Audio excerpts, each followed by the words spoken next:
Salut à tous, je suis Franzi et aujourd'hui je vais vous présenter une œuvre dont vous avez peut-être déjà entendu parler. La Vague. La Vague est un roman écrit par Todd Strasser. L'histoire se passe au lycée Gordon en Californie, donc aux États-Unis. Un jeune professeur d'histoire, Ben Ross, n'arrive pas à expliquer à sa classe les mécanismes du régime nazi, ni pourquoi les Allemands ont nié être au courant des manigances de ces nazis. Il tente alors de leur faire comprendre tout ça par un petit jeu de rôle. Avec ses élèves, il crée un mouvement expérimental qu'il nomme la Vague. Il crée également un logo en forme de vague, y attribue un geste, un salut, qu'il envoie directement au salut nazi, et y associe un slogan fort qui est « La force par la discipline, la force par la communauté et la force par l'action ». Les élèves se prennent tout de suite au jeu, et très vite, la Vague gagne le lycée tout entier, à tel point que la situation en devient incontrôlable. Avant de poursuivre, il faut que vous sachiez que ce roman est tiré d'une histoire vraie. En effet, en 1969, toujours aux États-Unis, un professeur d'histoire nommé Ron Jones a effectivement créé un mouvement expérimental qu'il a appelé la troisième vague, et dont le but était de faire comprendre à ses élèves les mécanismes du fascisme. Mais les choses ont rapidement pris une tournure inattendue, sa salle de classe est saccagée, une police secrète est créée au sein de ses élèves, bref, un vrai bordel, si bien qu'il a fallu couper court à l'expérience. Cette histoire a également été adaptée en film, avec comme réalisateur Dennis Genso et au scénario Todd Strasser, l'auteur du roman. De plus, notons que cette œuvre est au programme d'histoire de tous les lycées d'Allemagne. En lisant ce roman, deux concepts me sont revenus en tête, et le premier nous vient d'Emmanuel Kant, le philosophe. Dans son livre « Qu'est-ce que les Lumières ?», Kant nous parle de minorité, et voici ce qu'il dit à ce sujet. La minorité correspond à l'incapacité à se servir de son entendement sans être dirigé par un supérieur qui dicte un mode de pensée et une conduite. Et pour vous aider à y voir plus clair, laissez-moi vous parler de l'expérience de Milgram. Au cours de cette expérience, un élève est interrogé par un professeur, lui-même dirigé par un supérieur. À chaque fois que l'élève répondait faux aux questions du professeur, celui-ci lui envoyait une décharge électrique de plus en plus élevée, sur ordre de son supérieur. Mais ce que le professeur ignore, c'est que l'élève est un complice et qu'il simule les décharges électriques. Donc le vrai sujet à l'étude ici est le professeur. Et on observe que dans à peu près 50% des cas, le professeur est prêt à envoyer une décharge maximale de 450 volts à l'élève sur simple ordre de son supérieur, celui-ci l'ayant assuré que tout était sous contrôle et sans risque. Cette expérience avait donc pour but de montrer qu'une fois sur deux, un homme est prêt à s'en remettre totalement à un supérieur sans prendre le temps de réfléchir, de se servir de son entendement. Une fois sur deux, un homme se soumet totalement à l'autorité.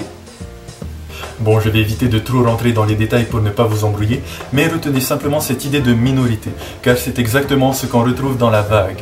Le professeur Ben Ross est à l'évidence le supérieur, le chef, et les élèves sont la minorité. Ils écoutent ce que le professeur a à dire et exécutent ses ordres sans poser de questions. Les premières constatations de Ben Ross sont positives. Les élèves sont plus dynamiques, plus enthousiastes, plus participatifs, et une véritable cohésion s'est créée dans cette classe, comme jamais auparavant. Mais tout ceci n'est que le début, ce qui m'amène au deuxième concept dont je voulais vous parler, le conformisme. Petite piqûre de rappel pour toi, dans le fond, qui est en train de te curer le nez d'un air dubitatif. Oui, je te vois. Le conformisme, c'est l'attitude sociale consistant à adhérer à des opinions, des règles et des normes propres à un groupe, quitte à en délaisser les siennes. En gros, on devient un mouton et on suit bêtement le troupeau. Le psychologue Solomon Asch a d'ailleurs mené une expérience à ce sujet.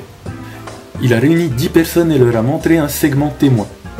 Ensuite, il leur a présenté 3 autres segments de taille différente et leur a demandé de désigner lequel des 3 avait la même taille que le segment témoin. Mais, sur ces 10 personnes, 9 sont complices et une seule est cobaye. Et les complices, qui ont été interrogés avant le cobaye, ont tous répondu la même chose.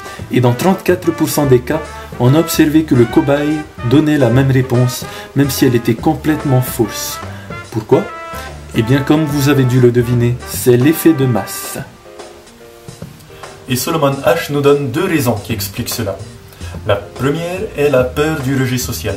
En effet, quand la majorité pense et agit de la même façon, certains ont tendance à suivre le mouvement, quitte à se trahir soi-même, tout simplement pour ne pas se sentir exclu. Des moutons, je vous dis. La deuxième raison qu'il nous donne est que dans notre esprit, l'unanimité est synonyme d'exactitude. C'est vrai quoi, si tout le monde pense ainsi, c'est que ça doit être vrai. Et pour en revenir à l'œuvre en question, eh bien on retrouve aussi ce schéma. À la base, la vague est seulement composée des élèves de Benros, mais ces derniers, comme des petits coquins, vont attirer leurs amis dans la vague, qui eux à leur tour vont recruter d'autres personnes, et à la fin c'est tout le lycée qui se met à surfer dessus. Au final, la vague aura pris tellement d'ampleur que cet effet de masse deviendra un outil d'oppression pour exercer un certain contrôle sur ceux qui s'opposent à ce mouvement et pour les soumettre à leurs opinions et à leurs règles. Le lycée Gordon est ainsi devenu un microcosme au sein duquel la vague règne d'une main de fer. Je voulais aussi revenir rapidement sur le film. Il dure presque 2 heures et c'est l'une des rares fois, je pense, où j'ai préféré l'adaptation en film que le livre. Non pas que le livre était mauvais, loin de là. Seulement, je pense que les personnages dans le film sont plus développés, on s'attache beaucoup plus à eux et on se sent plus concerné par ce qui peut leur arriver.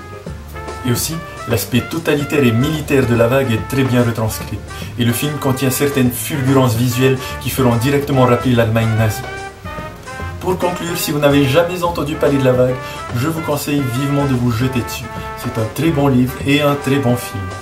On y retrouve bien les mécanismes du fascisme et comment les gens sont enrôlés, comment ils sont endoctrinés par des paroles creuses et par ce sentiment d'appartenir à une communauté. Si vous avez kiffé la vidéo, et même si vous n'avez pas kiffé d'ailleurs, lâchez des likes, ça fait toujours plaisir. Laissez un commentaire si vous avez quelque chose à dire sur l'œuvre, et abonnez-vous à la chaîne, il y aura d'autres sujets à venir très bientôt. Moi je vous dis à la prochaine dans une nouvelle vidéo. Ciao!